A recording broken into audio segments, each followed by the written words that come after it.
Well, just wanted to say, not only do we have the safest blood on the SunCoast, but this is probably the safest place to be at this hour here along the SunCoast. I want to thank everybody for coming out.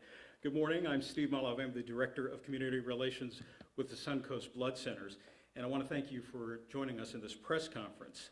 I'd like to recognize the following people who have come out to show their support today. Bradenton Police Chief Melanie Bavin. We have Sarasota Interim Police Chief Rex Trochet. Lieutenant Greg Bueno with the Florida Highway Patrol, Major John Getluck with the Sarasota Sheriff's Office, Captain Sandra McIver with the Manatee Sheriff's Office. We have from the Sarasota County Fire Department, Assistant Chief Brian Kehoe. We have Dr. Tom McDougall, CEO of Manatee Memorial Hospital, Andy Guz, who is the CEO of Lakewood Ranch Medical Center, Dr. Alan Brockhurst from Sarasota Memorial Hospital, and we want to thank you again for coming out and joining us. Today, the SunCoast Blood Centers are announcing that as the stewards of the local blood supply here in Manatee, Sarasota, Charlotte, and DeSoto counties, we've been tapped to be part of the Blood Emergency Readiness Corps and be Florida's partner in this endeavor. This is also known as BERC. You can see on the monitors above and to the sides there. So recent events like yesterday's deadly mass shooting at the Michigan High School, along with the tragedy and the weekend holiday parade in Wisconsin, and that concert last month in Houston highlight the need for a national blood emergency response network. Today, our region is going to be part of that solution. And in fact, the BURKE network was activated today due to the situation that happened in Michigan. 3 of our partner organizations around the country, it's a total of 16 partner blood banks that serve different communities. They are servicing the needs in Michigan. And those that are joining, it's the Oklahoma Blood Institute, the Coastal Bend Blood Bank, and the Central Pennsylvania Blood Bank. Now, our turn begins next week. So basically, every 3 weeks, we're going to be taking part in this. So to put things into perspective, the nation's blood centers, they face blood shortages, and this has created a severely strained national safety net when we have mass trauma events and other high casualty disasters. Now, as the SunCoast exclusive blood provider, we're going to help BERC to be proactive in its emergency planning instead of relying on an unstable blood supply. Now, as part of this blood-saving effort, we're looking for a group of blood donors who are going to partner with us to become part of the SunCoast Emergency Blood Force, ready to respond and partner alongside first responders when there's a national situation, a mass casualty, or a trauma situation. So we want to invite the public to donate. And how do you donate here on the SunCoast? If you're Manatee, Sarasota, Charlotte, or DeSoto counties, real easy. 1-866-97-BLOOD, or go on the web, suncoastblood.org, and click on the word donate at the top of the homepage. Now, the SunCoast Blood Centers will be collecting extra blood as part of our on-call schedule.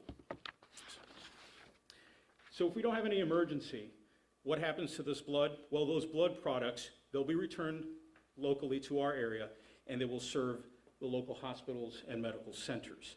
So our participation, as I mentioned, is going to be every 3 weeks on a rotating schedule, and this is beginning this coming Monday, December 6th. So why is this important? Let's get the perspective of some of our first responders and civic leaders and medical partners. I'd like to invite to the podium Bradenton Police Chief Bevan. Thank you, sir. I'm going to try to be brief, but I think I have a unique story to tell which really drills in the need for a program like this. Back in 2005, I'm not showing my age, but I was about an 18-year veteran at the St. Petersburg Police Department living over in Tampa. One night in March, I was awakened by a phone call.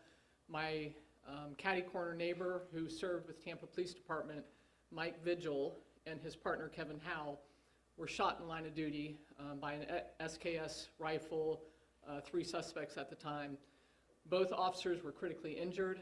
My friend, Mike Vigil, took a round in the chest, underneath his vest, and a round in the leg.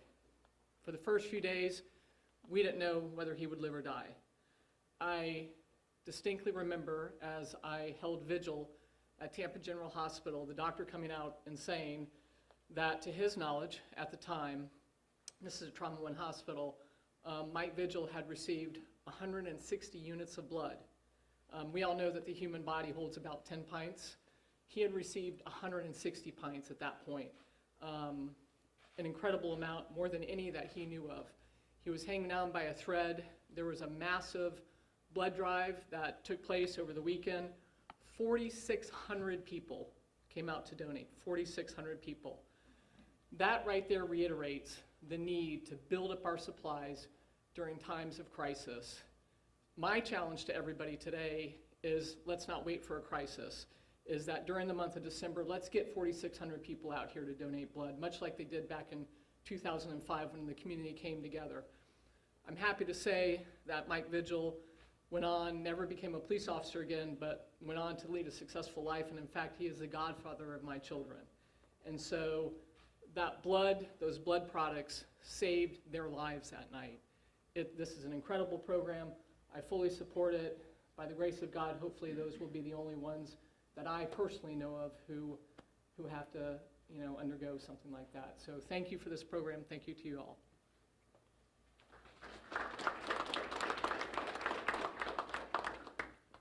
I'd like to invite Sarasota Police Chief Rex Troche. Thank you. Thanks for everybody coming out here. I know time is precious. And I'd just like to talk about Chief Bevan's story. At the end of the day, what I got from it is giving blood saves lives. And that's what we're about. We're about saving lives. And we're about saving lives quick. Let's expedite this. And unfortunately, when we have a mass shooting or the incident that we had in Michigan or Wisconsin, the lines start to pile up after the incidents occurred. Time is very important. We need to have that blood supply on hand right away. So a program like this, where we can get ahead of it and we can have these blood supplies either in our region or know that we have access to other regions to get that blood, is very important to save lives. And in the city of Sarasota, as all of you know, we have a lot of events. We have parades, much like they did in Wisconsin. We have the Van Wezel, we have the Sarasota Orchestra. We have all kinds of events, and it's so important for us to have access to that blood. So I commend you all for doing this, and it makes me feel good to know that this is in our backyard. So thank you very much. Thank you.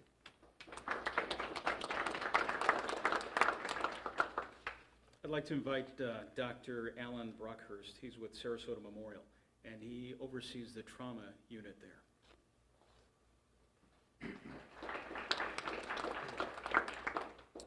Thank you.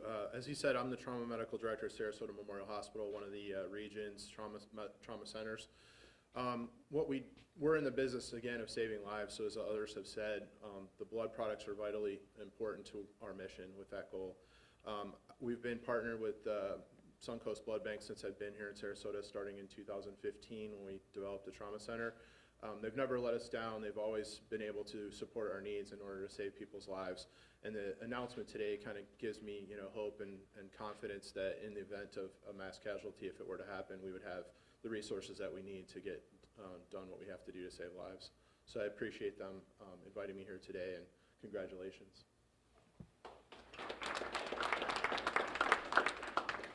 I'd like to invite Dr. Tom McDougall. He is the CEO of Manatee Memorial Hospital.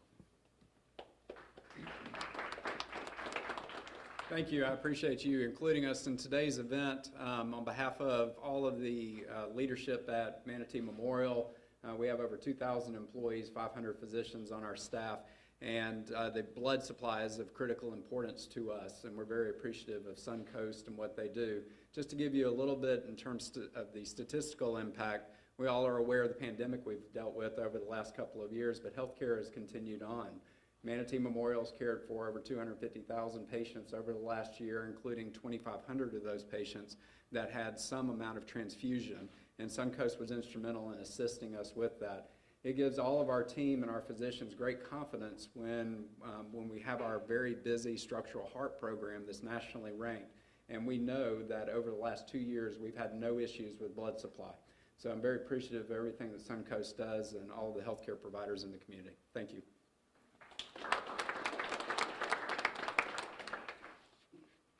also wanted to mention that we do have Palmetto Police Chief Scott Tyler with us. Thank you, sir, for being here. Wanted to open the floor to any questions. Talk a little bit about, we've seen over the last year and a half specifically, the blood stores have gone to pretty much historic lows across the country. So talk a little bit about why this is so important, because the current blood supply could not handle a mass casualty.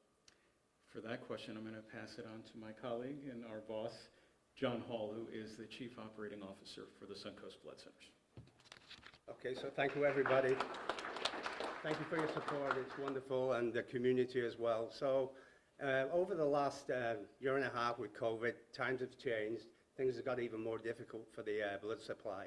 So to give you an example, and talking about Houston, and with the shooting in Houston, they were asking for 50 units of blood.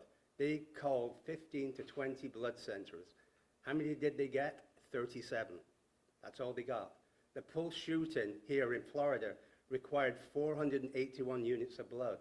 Now, while the communities are wonderful in their response, and they do respond after a disaster or a mass shooting, there's a window period of about a day to a day and a half where there's no blood supply available because of the testing. So if you come in and donate tomorrow after a mass tragedy today, that blood's not available for another day to a day and a half. So BERC is the fix for that. We're getting ahead of the game. We're able to send them units out. It was activated this morning. Them units are now with that blood center. They're able to survive that day to a day and a half before the community actually responds. So every single day, the blood supply is fragile, whether it's with a disaster or not. So we're asking, not just for the BURKE situation, but for the community, for us to come out and donate blood on a regular basis.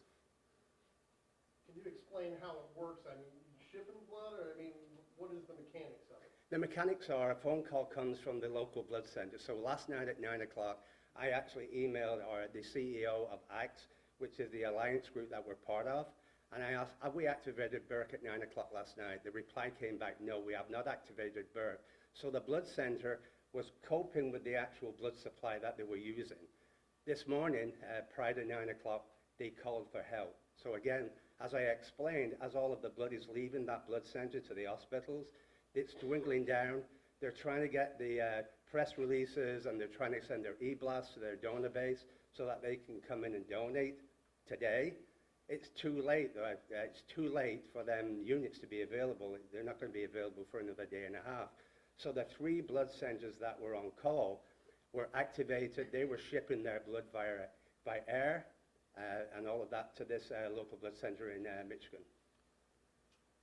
If you would, if you don't mind, just without the anecdote, can you walk us through the process of, from the moment you have that mass casualty to the point where the blood goes into helping someone who's at that point? Okay, so obviously if this was to happen here, the victims would be taken to local hospitals. The hospitals would be then sending the stat orders to our laboratory. Our laboratory then would be shipping the needed units that they're asking for. At the same moment as that is taking place, Steve in our marketing department and in our recruitment department would be sending messages out there to our local community. The local community always responds greatly. While this is going on, we're monitoring our blood supply. It would then be up for our lab director to turn around and say, hey, we need to activate BERC. Once they tell us that, we would then send out emails and phone calls. The other blood centers would be notified, whether it's at 2 o'clock in the morning, 3 o'clock in the morning, 10 o'clock in the morning. They would be notified, and then that would trigger this supply that's being kept aside, as we're going to keep our supply aside. It would trigger that amount, and they would be sent automatically to us or to the blood center that's in need. Now, if that's not enough, we have another 16 blood centers that we can call on. I just told you a few minutes ago, in Houston, they called 15 to 20 blood centers for 50 units. They got 37 units. Here, we can send hundreds of units to the people that need them. How important is it that blood centers across the country are working together? Because it seems like here in Florida, especially our community, a lot of people donate and we have good supplies. But how important is it that we help support other states as well? Well, first of all, we don't have enough supply. Every single blood center is struggling across the country. This is one of the reasons why we are a member of this BERC. and all of that. And this is one of the reasons why it's unique and why this has been formed and all of that. So we don't have enough blood supply in this community. We need it every single day. People to come in and refresh. Blood only lasts for 42 days. Platelets last for 5 days. That doesn't include the testing time that we have to wait for. So a platelet goes from 5 days down to 2.5 days before we can actually release them to the hospitals. How many people do you call to come and give in a massive emergency like that? In a massive emergency, the first people that we would be calling would be you guys to help us out and all of that, to the newspapers. Our recruitment team would be then running lists from our donor base, which is around 40,000 people. They would be e-blast, text messages. Our recruitment team would be calling all these donors to come in. Can you talk a little bit about how we have the initial mass casualty incident? You know, you mentioned the Pulse nightclub shooting, needed over 400 units of blood. If that night also a massive car accident happens, you know, you could have another casualty incident where more blood is needed. It's not just that you need the blood for the emergency, it's you need the blood for the regular operations of an emergency room at a hospital. Excellent. Thank you for that scenario. That's one of our worst case scenarios that we would be facing, but that's the actual truth. And so again, we are an alliance now of 16 other blood centers across the country, and that's going to grow. And so we're partnering together for these very simple reasons that we can't cope on our own, that the blood supply is fragile. And if we have a trauma, if we then have other traumas that are happening as well, like a car accident or multiple accidents on I-75, for example, we need this help from all of our partners. There's 16 at the moment. We're hoping that they're going to grow to 30, 40 more blood centers. Is there a specific kind of donor that you're going to really need on these weeks, you know, like the universal donor? Yes, that's a very good question. We're focusing on the O donors, O positive donors, O negative donors. They're the ones that the hospital needs the most at the very beginning.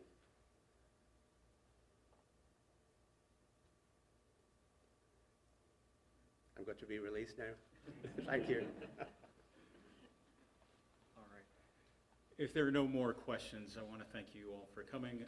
We do have, for those of you in television, we want to give you some B-roll opportunities, take you to our lab, our donor center as well. We also have our newest members of our fleet. We have our newest bloodmobile is right out front when you came in. And then you probably saw a camper as well. That is our exclusive donated home service. We're the only ones in the country doing that. So that is something that people don't necessarily have to come into our building or go to a bloodmobile. We go to them. And that is a unique and special service that we offer our donors here at SunCoast Blood Centers. Thank you all so much. I appreciate it.